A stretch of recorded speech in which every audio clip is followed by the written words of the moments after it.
nabigu wuxuu leeyahay alayhi salaatu wasalaam saddex salaadooda madaxooda lama dhaafiyo rajulun ama qawman wahum lahu kaarihun buu nabigu yidhi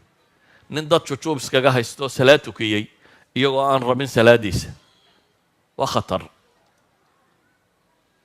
dee malaaka dowladdan iyo daddan qasabka ku haystaana ma dhaamayaan u malaynayaa dee salaad qura hal salaada kii ku haystay haddaan waxba helaynin ummadda dhan iska afduubtayna malaha ma dhaamayo laakiin xadiidka naskiisu wuxuu sheegayaa man ama qawman wahum lahu kaarihuun ninka dad imaam u noqda iyagoo neceb oo aan rabin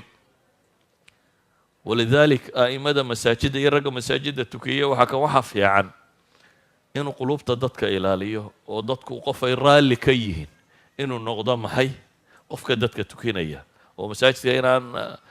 lagu haysanin uun maxaa qorsakaara ma tiraahdaa maxaa tiraahdaa inaanu iska afduubanine inay muslimku wada socdaan qulubtu inay wada socotaaba ka muhiimsan waxa kaloo dhan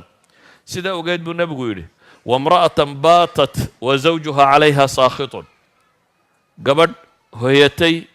iyadoo ninkeedu u cadhaysayayana wax laga aqbali maayo idan dumarka muslimiinta waxa saaran inay isku dayaan zawjkeeda inay raali geliso wamra'atan casat zawjaha xataa tarjicna xadiid kale sheegayay ka saddexaad waxa uu nabigu sheegay calayhi salaatu wassalaam ka saddexaad waxa uu nabigu sheegay waa akhawaani mutasaarimaan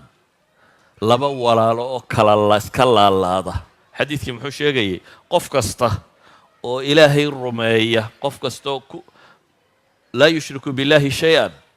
marka acmaasha ilaahay loo bandhigo khabiisaha iyo meelahaas oo kale in ilaahay dembigoo dhaafo waxaa xadiidkii sheegayay saxiixeynka ku yaallay laba mooyaane buu nebigu yidhi labadaasi waa kuwee